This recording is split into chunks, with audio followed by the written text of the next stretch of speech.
আসসালামু আলাইকুম international news বাংলায় আপনাদের স্বাগতম। শুরুতে থাকছে শিরোনাম।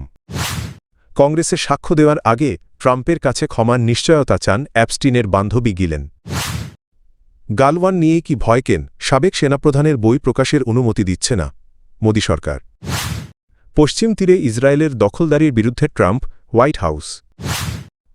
ইরানে আইআরজিসির ওপর হামলা করতে ট্রাম্পের কাছে ধরনা। হঠাৎ সৌদি যুবরাজের সঙ্গে ব্রিটিশ যুবরাজের বৈঠক। মার্কিন প্রেসিডেন্ট ডোনাল্ড ট্রাম্প ক্ষমা করলে কংগ্রেসের সামনে সাক্ষ্য দিতে প্রস্তুত আছেন গিলেন ম্যাক্সওয়েল। যুক্তরাষ্ট্রের কুখ্যাত যৌন অপরাধী জেফরি অ্যাপস্টিনের ঘনিষ্ঠ সহযোগী ও সাবেক বান্ধবী ম্যাক্সওয়েলের আইনজীবী তার পক্ষে এই কথা জানিয়েছেন।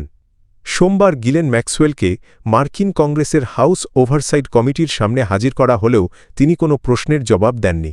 তার আইনজীবী জানান, মার্কিন সংবিধান অনুযায়ী নিজের বিরুদ্ধে সাক্ষ্য দিতে অস্বীকৃতি জানানোর অধিকার প্রয়োগ করেছেন ম্যাক্সওয়েল।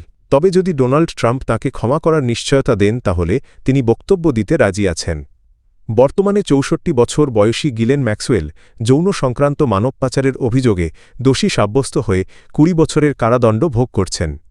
এপস্টিন কেলেঙ্কারিতে তার ভূমিকা নিয়ে জবানবন্দি নিতেই তাকে কংগ্রেসের মুখোমুখি করা হয়েছিল। সম্প্রতি মার্কিন বিচার বিভাগ অ্যাপস্টিন সংক্রান্ত ৩০ লাখের বেশি পৃষ্ঠার নথি প্রকাশ করার পর নতুন করে বহু প্রভাবশালী ব্যক্তির নাম সামনে এসেছে, যা যুক্তরাষ্ট্র জুড়ে নতুন বিতর্কের জন্ম দিয়েছে।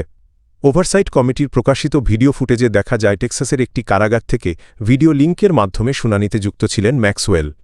এ সময় তাঁর ও অ্যাপস্টিনের সম্পর্ক এবং প্রভাবশালী ব্যক্তিদের সঙ্গে মিশে থাকার মাধ্যমে নজরদারি এড়ানোর কৌশল সম্পর্কে প্রশ্ন করা হলেও তিনি নীরব থাকেন।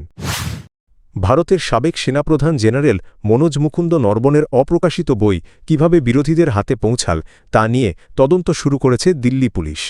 এ ঘটনায় সোমবার একটি এফআইআর দায়ের করা হয়েছে।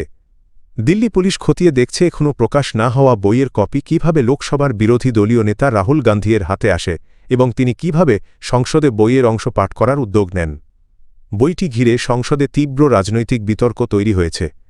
একাধিকবার রাহুল গান্ধীকে বক্তব্য দিতে বাধা দেওয়া হয় এবং বিরোধী কয়েকজন সংসদ সদস্যকে বহিষ্কারও করা হয়। এর প্রতিবাদে মঙ্গলবার লোকসভার স্পিকার ওম বিড়লা-এর বিরুদ্ধে অনাস্থা প্রস্তাব জমা দিয়েছেন বিরোধী দলগুলো।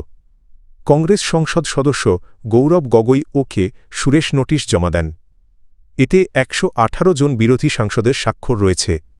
এদিকে এফআইআর দায়েরের দিনই বইটির প্রকাশক পেঙ্গুইন র্যান্ডম হাউস এক বিবৃতিতে জানায়, জেনারেল নরবনের আত্মজীবনী 4 স্টার্স অব ডেস্টিনি এখনও ছাপা বা ডিজিটাল কোনো মাধ্যমেই প্রকাশ বিক্রি বা বিতরণ করা হয়নি।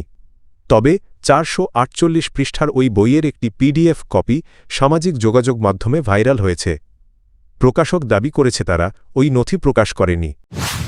অধিকৃত পশ্চিম তীরে ইসরায়েলের দখলদারি সম্প্রসারণের নতুন পদক্ষেপের বিরোধিতা করছেন মার্কিন প্রেসিডেন্ট ডোনাল্ড ট্রাম্প। হোয়াইট হাউসের এক কর্মকর্তা কথা জানিয়েছেন। বার্তা সংস্থা রয়টার্সের বরাতে সোমবার ওই কর্মকর্তা বলেন, পশ্চিম তীর স্থিতিশীল থাকলে ইসরায়েলও নিরাপদ থাকে। তার মতেই স্থিতিশীলতাই মধ্যপ্রাচ্যে শান্তি প্রতিষ্ঠার লক্ষ্যে সহায়ক ভূমিকা রাখে। এই প্রতিক্রিয়া এসেছে এমন এক সময় যখন ইসরায়েলের কট্টর ডানপন্থী অর্থমন্ত্রী বেজালেল স্মোট্রিচ এবং প্রতিরক্ষামন্ত্রী ইসরায়েল কাৎজ রোববার অধিকৃত ফিলিস্তিনি ভূখণ্ডে ইসরায়েলের নিয়ন্ত্রণ আরও জোরদারের লক্ষ্যে নতুন কিছু পদক্ষেপের ঘোষণা দেন। হোয়াইট হাউসের এই অবস্থান ইসরায়েলের সাম্প্রতিক সিদ্ধান্তকে ঘিরে যুক্তরাষ্ট্র ইসরায়েল সম্পর্কের মধ্যে কূটনৈতিক সংবেদনশীলতা তৈরি করতে পারে বলে মনে করছেন বিশ্লেষকরা। নির্বাসিত ইরানি যুবরাজ রেজা পাহলভি ইরানের ইসলামিক রেভলিউশনারি গার্ড কর্পসের আইআরজিসি বিরুদ্ধে সামরিক পদক্ষেপ নিতে যুক্তরাষ্ট্রের প্রতি আহ্বান জানিয়েছেন। তার দাবি, ইসলামী প্রজাতন্ত্রের বিরুদ্ধে আন্দোলনরত সাধারণ জনগণকে কার্যকরভাবে সমর্থন দিতে আইআরজিসিকে লক্ষ্য করে হামলা প্রয়োজন। সোমবার সেলেম নিউজ চ্যানেলের রেডিও উপস্থাপক হিউ হিউইটকে দেওয়া এক সাক্ষাৎকারে রেজা পাহলভি বলেন, যুক্তরাষ্ট্রের সামরিক হস্তক্ষেপই কেবল বিক্ষোভকারীদের সঙ্গে রাষ্ট্রীয় নিরাপত্তা বাহিনীর শক্তির ভারসাম্য তৈরি করতে পারে। তিনি ইসলামিক রেভলিউশনারি গার্ড কর্পসকে ইরানি সরকারের প্রধান দমনযন্ত্র হিসেবে উল্লেখ করেন। পাহলভি বলেন, ইরান ধীরে ধীরে একটি গণবিপর্যয়ের দিকে এগোচ্ছে। তার ভাষায়, নিজেদের মুক্তির জন্য সাহসিকতার সঙ্গে যারা লড়াই করছে তাদের জন্য পরিস্থিতি সমান করার একমাত্র উপায় হল প্রয়োজনীয় সহায়তা নিশ্চিত করা এবং সেই শক্তিকে নিষ্ক্রিয় করা যেটি সরকার নিজ নাগরিকদের বিরুদ্ধে ব্যবহার করছে। তিনি আরও বলেন, ইরানি জনগণ দীর্ঘদিন ধরেই যুক্তরাষ্ট্রের প্রতিশ্রুত সহায়তার অপেক্ষায় রয়েছে এবং তারা আশা করছে যে ডোনাল্ড ট্রাম্পের কাছ থেকেই সেই সহায়তা আসবে। বিশ্লেষকদের মতের যা পাহলভির এই বক্তব্য ইরান ও যুক্তরাষ্ট্রের মধ্যকার উত্তেজনাকে আরও উস্কে দিতে পারে। তবে ওয়াশিংটনের পক্ষ থেকে এ বিষয়ে তাৎক্ষণিক কোনো প্রতিক্রিয়া জানানো হয়নি। সৌদি আরবে প্রথমবারের মতো আনুষ্ঠানিক সফরে গেছেন ব্রিটেনের রাজপরিবারের গুরুত্বপূর্ণ সদস্য যুবরাজ উইলিয়াম। মঙ্গলবার এ তথ্য জানিয়েছে সৌদি সংবাদ মাধ্যম আল আরাবিয়া। 3 দিনের সফরের অংশ হিসাবে ব্রিটিশ সিংহাসনের উত্তরাধিকারী যুবরাজ উইলিয়াম সৌদি যুবরাজ ও প্রধানমন্ত্রী মোহাম্মদ বিন সালমান এর সঙ্গে বৈঠক করবেন। সফরে বাণিজ্য, জ্বালানি ও বিনিয়োগ খাতে দ্বিপক্ষীয় সহযোগিতা জোরদারের বিষয়টি বিশেষ গুরুত্ব পাচ্ছে।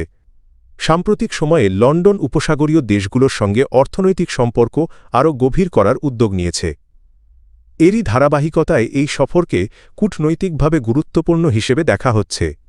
উল্লেখ্য, অল্প কিছুদিনের মধ্যেই যুক্তরাজ্য ও সৌদি আরব কূটনৈতিক সম্পর্কের শতবর্ষ উদযাপন করতে যাচ্ছে। বুধবার শেষ হতে যাওয়া এই সফরকে সেই উপলক্ষের প্রস্তুতির অংশ হিসেবেও দেখা হচ্ছে। দীর্ঘদিন ধরেই সৌদি ও ব্রিটিশ রাজপরিবারের মধ্যে সৌহার্দ্যপূর্ণ সম্পর্ক বিদ্যমান। লন্ডন রিয়াদকে উপসাগরীয় অঞ্চলে অন্যতম গুরুত্বপূর্ণ কৌশলগত অংশীদার হিসেবে বিবেচনা করে।